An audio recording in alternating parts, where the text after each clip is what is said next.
बदबूदार रसोई का ससुराल। ये कहानी शुरू होती है कैकेयी के घर से। कैकेयी के दो बेटे थे, विकास और विवेक। दोनों में यूं तो 2 मिनट का फर्क था, लेकिन दिखने में, बोली चाली में, हाव भाव में दोनों बिल्कुल ही अलग अलग थे। न जाने क्या ही है दोनों की किस्मत में। क्या हुआ जी, आप इतने परेशान क्यों हो? यहाँ भी बात नहीं बनी क्या? जहाँ भी तुम्हारे बेटों की बात चलाता हूँ वहाँ उसके परिवार से मेरा खुद का रिश्ता भी खराब हो जाता है। इन लड़कियों को चाहिए क्या? अगर मोटा लड़का चाहिए तो हम दे देंगे, पतला चाहिए तो पतला दे देंगे, गोरा चाहिए तो वो भी देंगे, सांवला चाहिए तो वो भी दे देंगे। सारी वैरायटी तो भगवान ने मेरे 2 बेटों में दे दी है। फिर भी लड़कियों का पेट नहीं भर रहा है। इस शहर में तो कोई अच्छी लड़की बची ही नहीं। इसी चीज़ की तो प्रॉब्लम है कई जी। एक तो लड़की के परिवार वाले आपका नाम सुनते ही पीछे हट जाते हैं, और अगर आपका नाम छुपा लूँ तो दोनों भाइयों में इतना अंतर देखकर उन्हें लगता है इसमें से एक तो अडॉप्टेड है, और उसी के कारण कोई भी लड़की आगे बढ़ना नहीं चाहती। प्रीतम और कैकेयी आपस में बातें कर रहे थे, तभी उनके दोनों बेटे अपने कमरे से बाहर निकलकर टेबल पर आकर बैठ जाते हैं। मम्मी जल्दी से नाश्ता दो ना, मुझे ऑफिस के लिए देरी हो रही है। अब ज्यादा दिन और मैं तुम दोनों को खाना नहीं डालने वाली।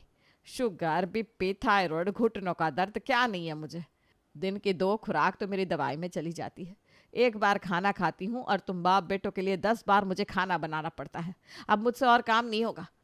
जितना मुझे करना था कर दिया मैंने आप दोनों के लिए।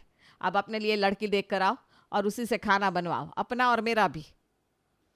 बोलना तो नहीं चाहिए मम्मी, पर जब मेरी पहली फ्रेंड बनी थी तो आपने ही उस लड़की को मार मार कर मुझसे दोस्ती तोड़ने को कहा था।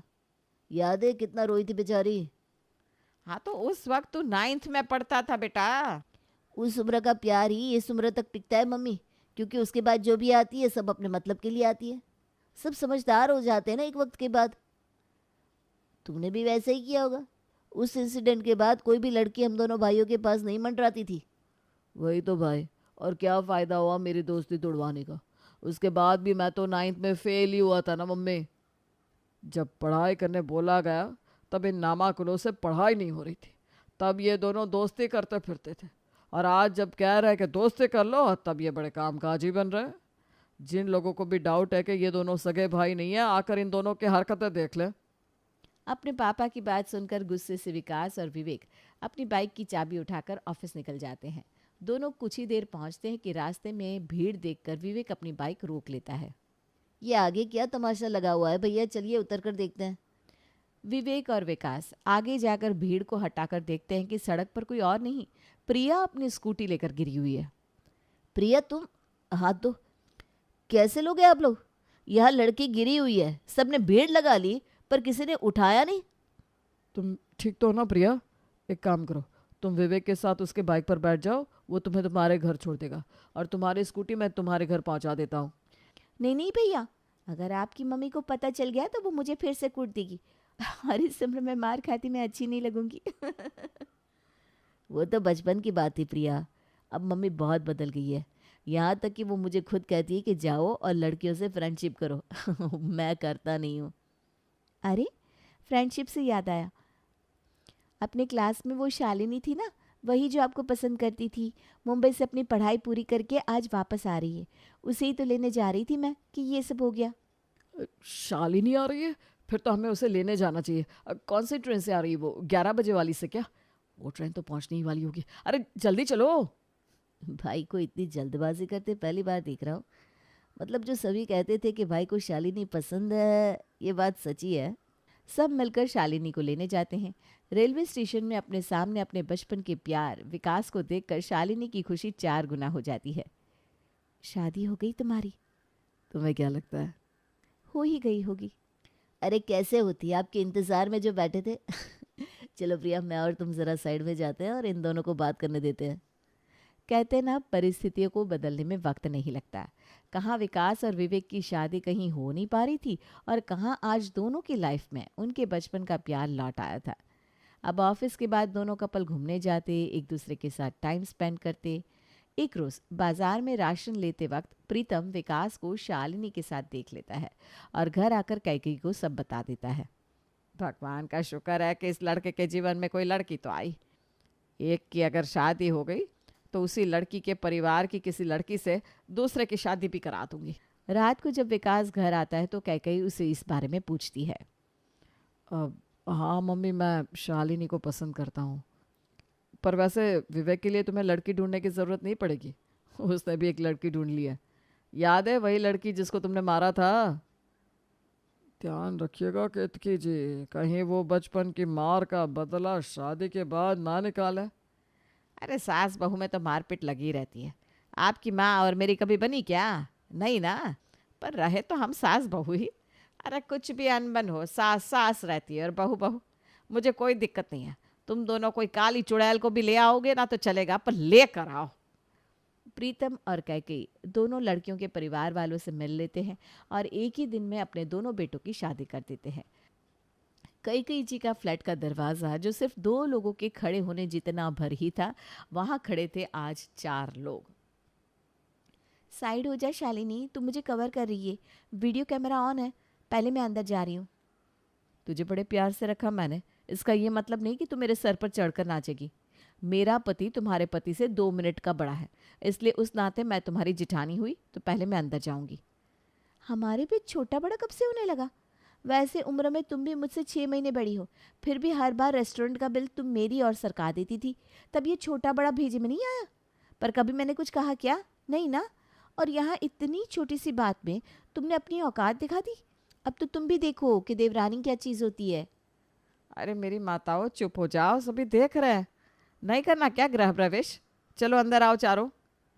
जिन बहुओं की ससुराल की चौखट पर अनबन हो गई हो, उनकी आगे कहाँ बनती। अपने अपने कमरों में जाते ही दोनों अपने पतियों से एक दूसरे की चुगली करनी शुरू कर देती हैं। देख लिया ना विवेक जी, इस लड़की की डेट प्लान की थी आपने, और ये। अरे अब छोड़ो भी ना प्रिया, हो गया।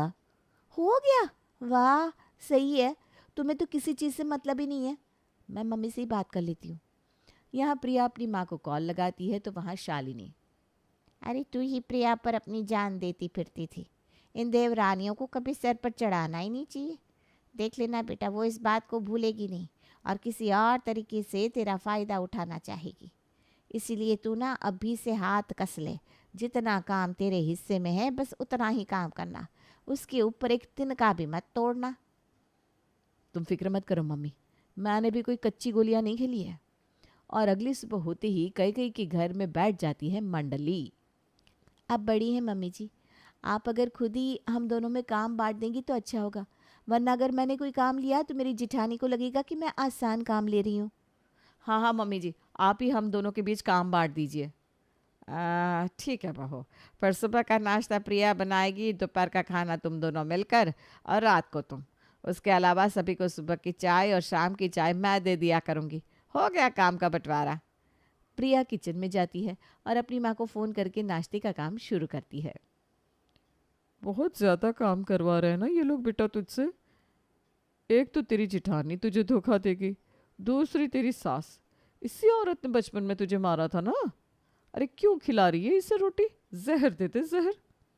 जी तो मेरा भी वही कर रहा है मम्मी, पर नहीं कर सकती ना। ऊपर से आज मेरा पहला दिन है इस घर में, और ब्रेकफास्ट में मम्मी जी ने मिक्स वेज की सब्जी बनाने को बोला है, और 10 सब्जी काटने को देकर की। इतनी सब्जी तो फिर काटते काटते दोपहर होने वाली है। सब्जी छीलो, फिर सारे छिलकों को बाहर कचरे में डालो, रोटी बनाओ, गैस साफ करो, बर्तन धो। अरे कौन करेगा इतना काम? तू क्यों करेगी गैस साफ? तू अपना खाना बना और निकल जा। दोपहर की ड्यूटी में जब तेरी जिठानी आएगी ना, उस पर थोप देना ये काम। नाश्ता बनाकर प्रिया रसोई से बाहर आ जाती है और दोपहर के वक्त जैसे ही शालिनी रसोई में जाती है। प्रिया, ये क्या काम करके निकली हो तुम किचन से? यहाँ आओ, गैस तो पूरा गंदा पड़ा है।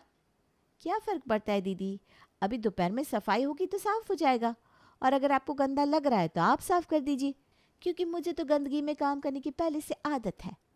ये अच्छा है, जिसे गंदगी से प्रॉब्लम नहीं हो रही वो काम ही ना करे। ठीक है, फिर मैं पागल तो हूँ नहीं जो मैं काम करूँ। मैं अभी साफ़ नहीं करूँगी, जो जैसा है वैसा ही रहेगा। और शालिनी भी दोपहर में सब्जियां काटकर उनके छिलके स्लैब पर ही छोड़ देती है, जिससे रसोई में चारों तरफ मक्खियां भिन भिनाने लगती है। ये सेक्रेटरी किसी काम का नहीं, लगता है ब्लीचिंग पाउडर छिड़कवाया नहीं होगा उसने, तभी तो इतनी मक्खियां हमारे घर में आ रही है। अरे वही ना, इतने मक्खी मच्छर आ रहे हैं, खाने पर लग गए तो फूड पॉइजन हो जाएगा। तभी विवेक अपने कमरे से बाहर आता है। ज़रा चाय तो पिला दो मम्मी। हाँ हाँ बेटा, अभी बना कर लाती हूँ। मैं भी चाय पीऊंगी मम्मी जी। मेरा सिर्फ नाम कई है बहू, मैं अपने बच्चे में पार्शलिटी नहीं करूँगी।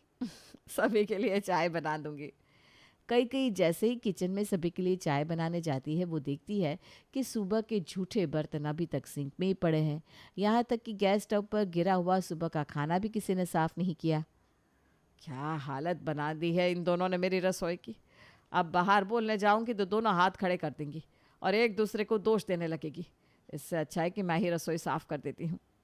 कई सारे झूठे बर्तन धोती है और गैस चूल्हे की सफाई करने के बाद चाय बनाकर सभी को पिलाती है। फिर रात को खाना बनाने की बारी आती है शालिनी की। पर अब शालिनी भी काम क्यों करती? क्या बताऊँ मम्मी जी, ये प्रिया ना गैस तक साफ़ नहीं करती।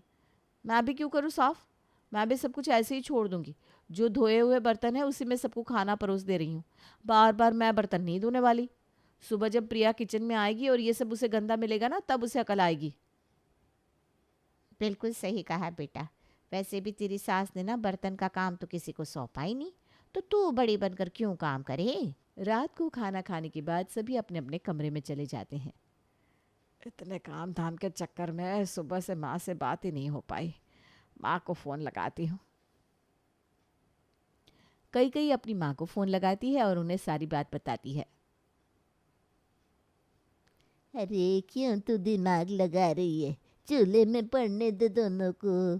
तुझे तो काम होने से मतलब है ना। तेरी थाली में तो 2 रोटियां आ रही है, वो भी गर्मा गर्म, और उसके बाद रसोई में कीड़े ही क्यों ना चले। तू अपना मुंह मत खोलना। पता चला तू दोनों को समझाने गई और इसी बात पर कलेश कर कर उन्होंने काम करना ही छोड़ दिया। पर मुझे ऐसी गंदगी बर्दाश्त नहीं होती माँ। अरे मैं खुद चलकर बाहर नहीं जा सकती, फिर भी चाय पत्ती बाहर जाकर फेंक कर आती हूँ। और ये दोनों तो ऐसे लगता है कि जैसे मुझसे भी बूढ़ी हैं। चाय पानी का काम मैंने खुद पर ले लिया, कपड़े मैं धो देती हूँ, पर इन्हें तो शर्म नहीं आती।